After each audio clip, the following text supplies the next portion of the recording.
Hey guys, Brian at Two Indians here, and I just had the opportunity to sit down and talk to Lloyd Greer from Lloydz Garage, and I wanted to talk to him about the cams that have just come out for the Power Plus 108 motor and how you guys can get them, get some background information on them and everything. So I was really excited to talk to him, so here, check this out.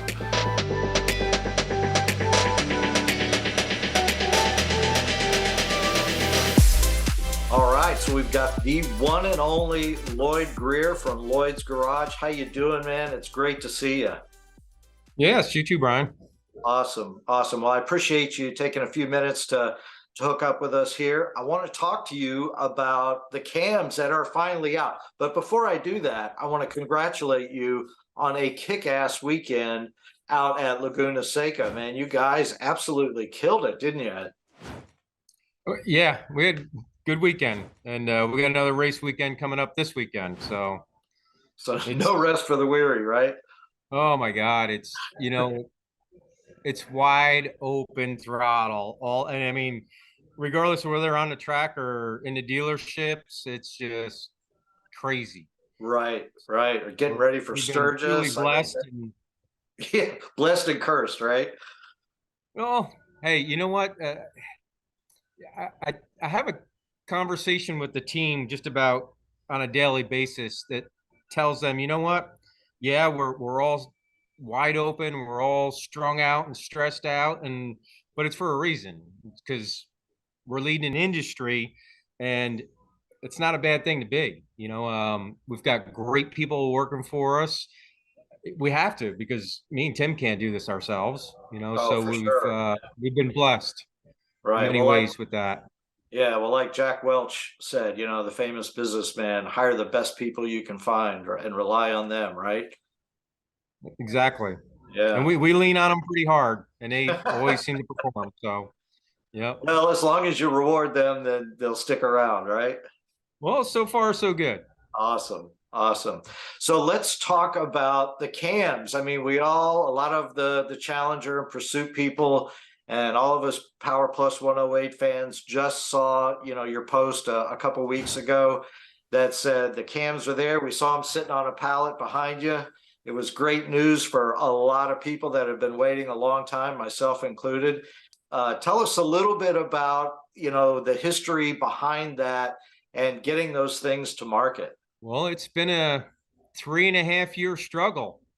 Sometimes it doesn't always go as planned, and this one was one of them. And Right. I'm really happy with the situation and the place that we're at now with them. Uh-huh. Right. We definitely went through our struggles and our long time and lengthy periods of having them, not having them, having them, not having them, and Right. uh, we should be in good shape from here on out. Okay. Can you elaborate a little bit on what the delays were about? So originally we had hired a vendor to do the billets on, so we were going to start doing them out of steel billet. And the long story short, they made a short run on us, and we were, installing them and down in Charlotte and having good success with them. And then the next batch that came back, there was an error in a CNC programming Oh somewhere, no. somehow. Oh So boy. the decomp pin was off about 40 thousandths, and basically we had to scrap all those cams. Oof. Well, shortly thereafter, the entire CNC place got flooded and destroyed. So that left us stranded, you know. Hmm. So then it was pick up all the pieces, and cams are really tough to get manufacturers to do for many Okay. reasons. If you look at it in a production standpoint, we're talking tens of thousands, hundreds of thousands with Mm. the bigger cam companies. Oh, right, sure, And because they're making them for a big manufacturer like a Polaris or a Chevy or somebody like that. right, Yeah. exactly. So Yep. when little old me comes in and I'm like, hey, how about throw me 1,000? Right. you know, you go right to the bottom of the list. Yeah, I bet. Because 1,000 is like, yeah, that's not even worth our. our time and effort at times. Right. So, Or they jack up the price to where it's not even affordable to oh, create. well, absolutely. And Yeah. that's, that's some of the situation we experience right now. Challenger cam is a complex cam to make with that decomp. So we've been fortunate enough to jump through all those hurdles to get to the point where we are now. Quality control is spot on. Awesome. The product is as good as OEM level, Mm-hmm. and of course with huge performance gains. Right. So how are the cams different from, let's say, the Indian stage two cams? Well, basically, a lot of difference. I mean, it's a more performance oriented camshaft. Mhm. We actually back in February had done a lot of EPA certification compliancy testing, Okay. and we actually got my bike with my 530 grind, my slip-ons, my intake to pass an EPA compliancy test Oh, wow. That's and our fantastic. value. So I didn't think that we were going to be able to, but we did, and we did very, very well on it. So moving forward, that with the tuning side of things, you're going to see a lot more EPA compliant tested downloads coming to the market. And that's the direction we have to go. We have to be compliant. We have to do Right. the right thing on that side. Right. Right. And So we didn't sacrifice performance doing it. So I didn't want to get too far into the weeds on what all of that means, because I'm sure if you tried to unpack that, there would be a lot underneath it. But you brought up an interesting subject, and that is with your stage two slip-ons and intake. So, like, what is the minimum requirement for somebody that wants to get these cams installed? What do they need to have on their bike? Well, the unique thing about most of the cams that we design is you can have everything or you can have nothing and still have gains. So if you got a guy that's got a pursuit and he wants to leave his stock exhaust on it, Hmm. fine, let's do it. Really, that's super. Will the gains be maximized? No, but hey, if it's all weighing the options. Sure. Well, I'm a What you guy want, what the particularly wife now. wants, Yeah, I'm a guy et now cetera, that et cetera. doesn't like a loud exhaust, right? So for me, I'm trying to stay away. I'm trying to protect my ears because I have an awful tinnitus problem, Yep. And a quieter pipe is important for me. But so I don't. It's not a thing like, for example, with Indian cams, you have to have the stage one and the stage two for it to work. They claim, right? Right. So Right. I'm sure that's a part of their flash, but in your case, you're saying that that's not necessarily the case. No, I like to cater to whatever situation we can um, oblige by. And, Okay, awesome. so like I say, you'll see gains across the board, regardless of which direction you go. But um, if you want to keep that stock exhaust on, keep it. Right, awesome. That's great news. So, That's really good and now news. typically too, Brian, um, with four valve head motors, we typically do not see a hindrance as much on the peak horsepower number as say the torque. So in other words, yeah, absolutely. Um, a good slip on, and this is on our dynos. Hmm. We've got a couple of dynos that we both DynoJet 250i dynos that have identical software. So they both read exactly the same numbers. One's in New York, one's in North Carolina. That's where we do most of our testing on. But on our dynos, we'll see lower 130s horsepower with slip-ons, stock exhaust type scenarios. Okay, wow, lower 130s. That's quite an improvement from what I'm running right now, because Right. I'm lower 120s with the stage two cams from Indian. And of course, those numbers vary depending on a lot of factors like humidity when you're testing, temperature, and Oh of yeah. course, what Yeah. intake you have and what air cleaner you're running and what slip-ons you have, or even maybe a two into one or a true dual or something like that, I'm sure. Right. And that's a good point to bring up too, is that I had a conversation with Amanda before about different dynos, different bikes, and Yep. even same dyno, same bike. I had did a test one time where I left the same bike on the dyno for 2 weeks straight, and I went in there, warmed it up the same way every morning at 9 o'clock in the morning, got it up to the same temperature, made the same runs on it, recorded all the data, and every day was different results. Right. Yeah. So, you can't get wrapped up in the numbers all the Yeah. time, Right. you know.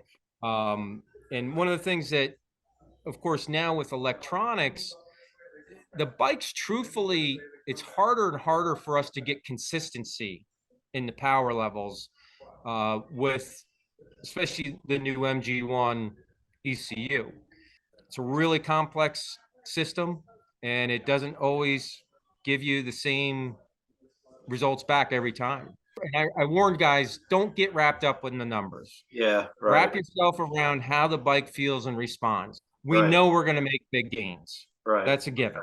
All right. Well, it all sounds great. I'm super excited about it. I'm going to come see you guys in Sturgis. From what I understand, you have some slots left. Is that correct? From what I hear, yes, I guess there's a few spots left. Okay. So Awesome. Now, anybody interested? if somebody can't make it to Sturgis, how does somebody go about getting the cams? And I'll throw these items out there.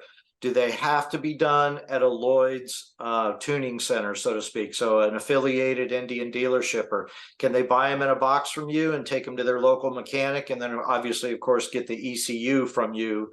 How does that all work after Sturgis? So one of my pushes has been to always support the Indian dealer for many reasons. One, they're the guy you need to go to as a customer to get warranty work done, to get a check engine light erased off your bike. Right.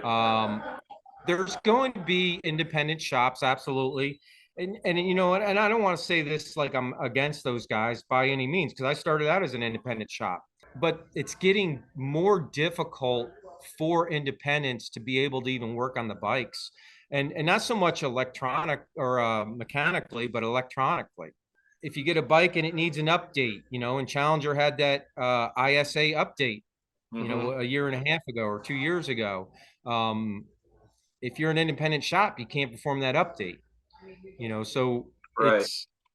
I'm not going to try to deter people from their independence or from doing it themselves, but have fair warning that if a complication arises, it ends up being a bigger issue than if you were at a dealership. Yeah. So then I guess the bottom line is that if somebody wanted to, they could buy the cams direct from you guys and then just take them in a box to their local Indian dealership, whether they're a Lloyd's affiliated Indian dealership or not, and then they could get them installed and then get the flash from you separately, right?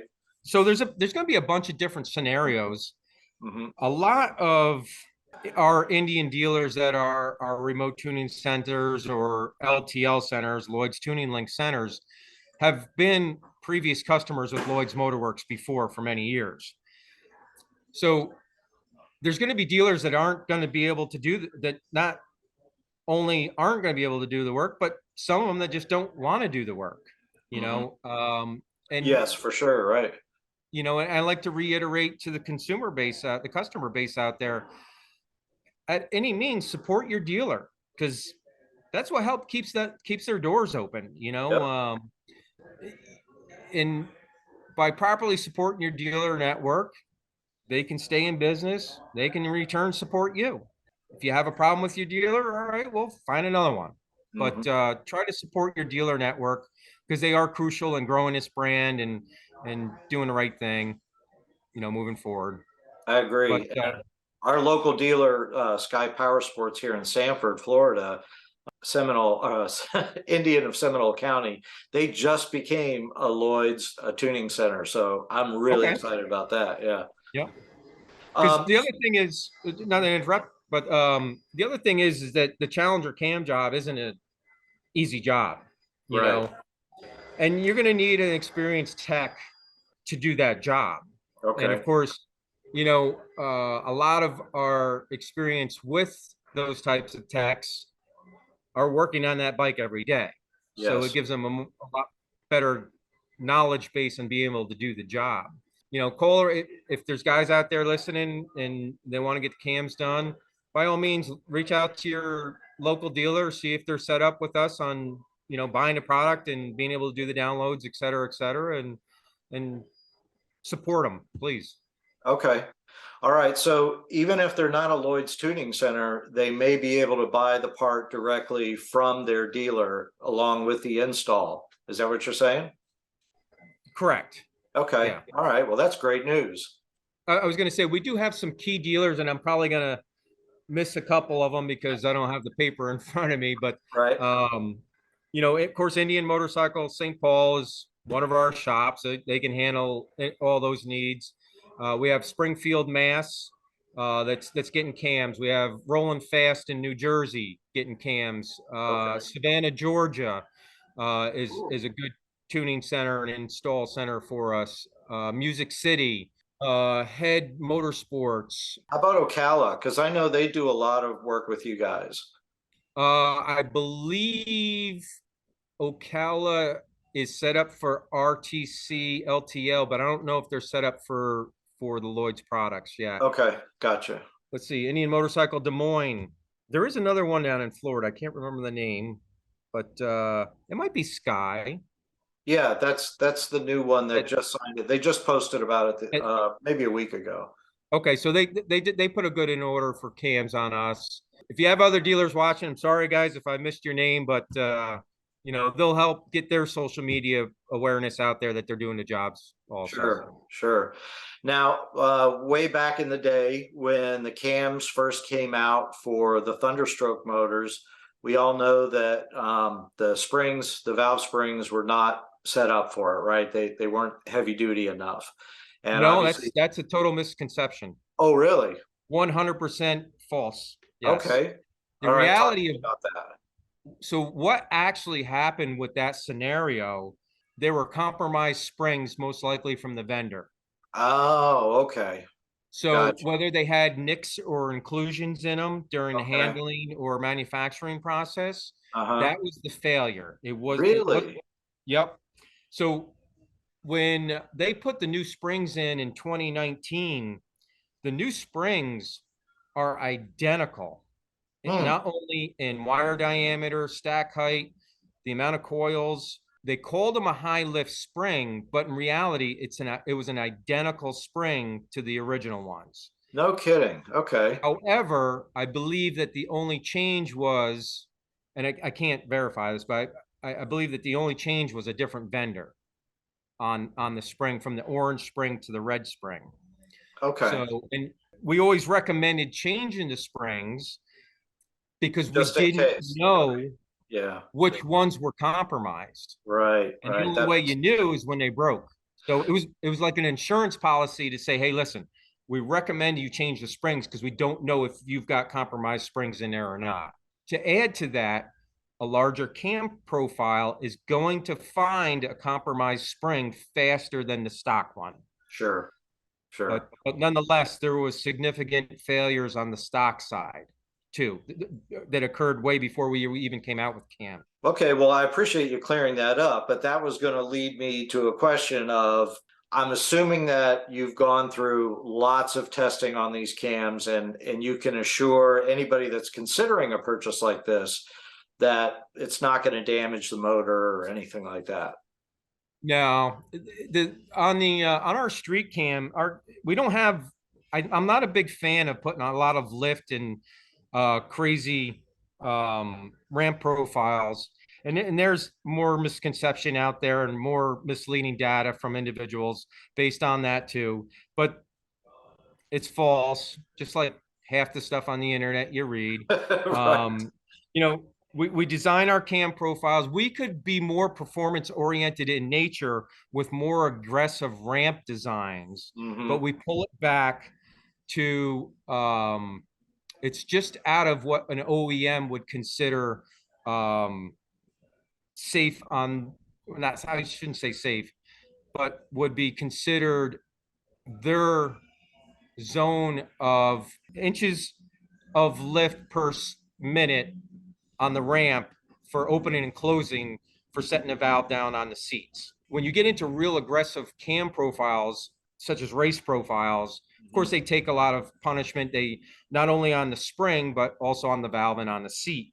And of course, we've got street motors. So they need to live long lives. Yep. Yep. So therefore, the profiles are designed to be conservative in nature with a performance twist to them, of course, because we need to add that in there. As far as longevity, with the stock springs on the Challenger, we haven't seen any issues. We shouldn't see any issues. I think the lessons of Thunderstroke, and granted, I'm just speculating on this, but I think the lessons of Thunderstroke springs on the manufacturer's level was learned, and therefore they probably have a correction across their board, whether it was a ATV, UTV, or motorcycle as a result of that. Okay. All right. Well, that's comforting to know for anybody that's considering it, right? Awesome, man. That's all great information. And I really appreciate you coming on today to tell people about the cams and let them know that, yes, there are still some available for Sturgis, but that if anybody out there wants to get a set of cams for their bike, contact the local dealer, get in touch with Lloyd's, and they will definitely hook you guys up. Thanks Yes. again for coming in today, Lloyd. I really appreciate it. And I would love to do this again sometime. Sure. Thank you. Thanks for having me, Brian. Awesome, man. Be good, and I'll see you in Sturgis. All right. All right, cool.